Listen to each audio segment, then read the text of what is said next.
In the far north of Botswana, where four countries almost touch, the bush opens onto one of the last great wildernesses left in Africa.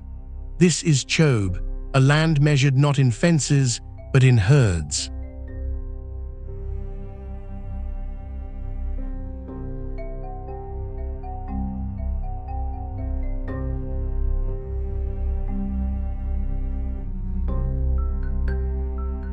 When Botswana drew the borders of its very first national park in 1967, it set aside more than 11,000 square kilometers of floodplain, forest, and dry hinterland.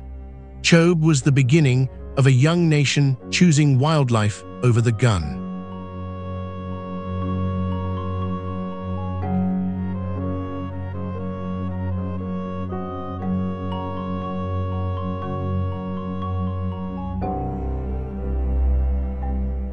The idea was older than the park itself. As far back as 1931, officials proposed protecting this corner of the Chobe district from hunting.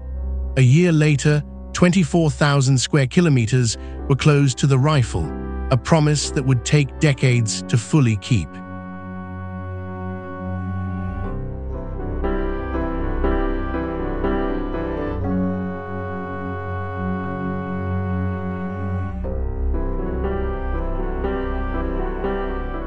The track bends toward water. Chobe is built around its river, a green ribbon that divides the dust from the deluge. In the dry months, almost every living thing for miles is drawn here to drink.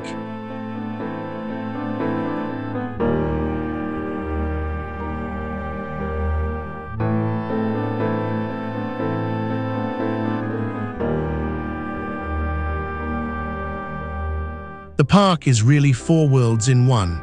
The riverfront where we are riding, the Savuti Marsh to the west, the Linianti wetlands to the northwest, and the hot, waterless sand in between. Each keeps its own slow rhythm.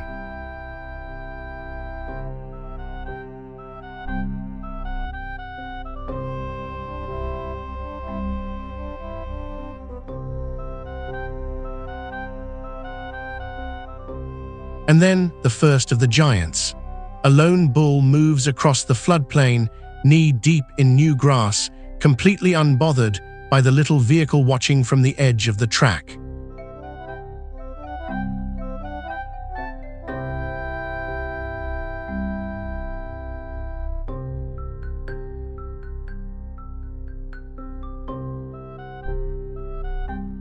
Chobe holds the largest concentration of elephants anywhere on Earth, more than 50,000 of them. They cross the road in families, the calves tucked close between their mothers, and for a few long minutes, the engine falls silent and you simply watch.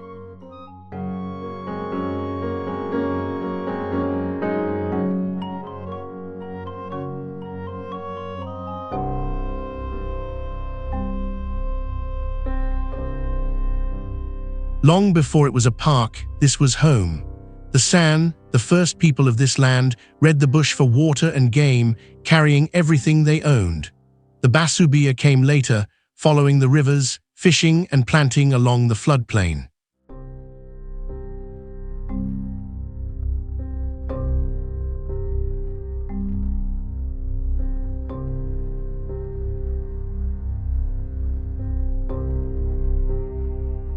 To truly know Chobe, you have to leave the land.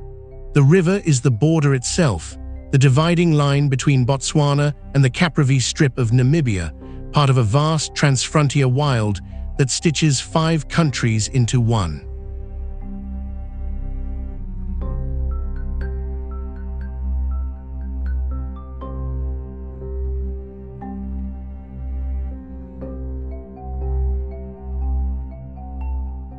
Around 1911, a group of Batawana led by their chief Sekgoma settled along these banks, bringing cattle into a country of wild herds. For a while, people and elephants shared the very same water.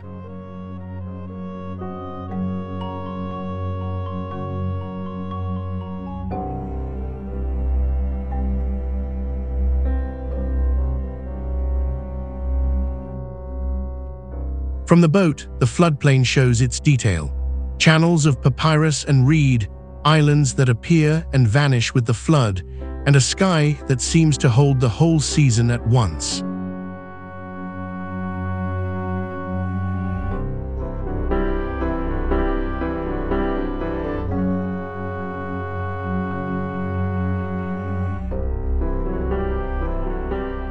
It was not always this quiet. At a place called Serondela, sawmills once cut the riverside forest for timber. The settlements were slowly moved out, and by 1975, the whole park was handed back to the wild. The old workings are still fading into the bush.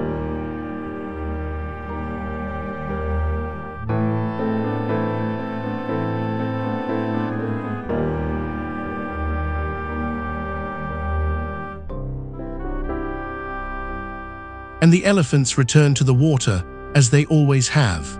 From the boat, you can watch a whole breeding herd file down to drink, grey against the green, the river quietly giving back what the dry land takes away.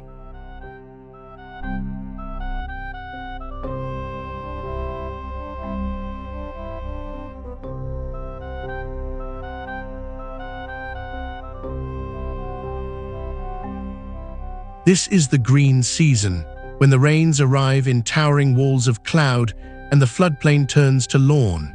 The animals are harder to find now, and the place is far easier to fall for.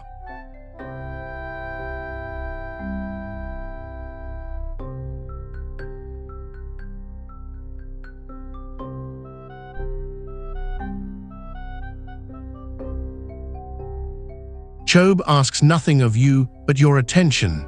If this is the kind of world you want to keep seeing, follow along and let us keep exploring it together.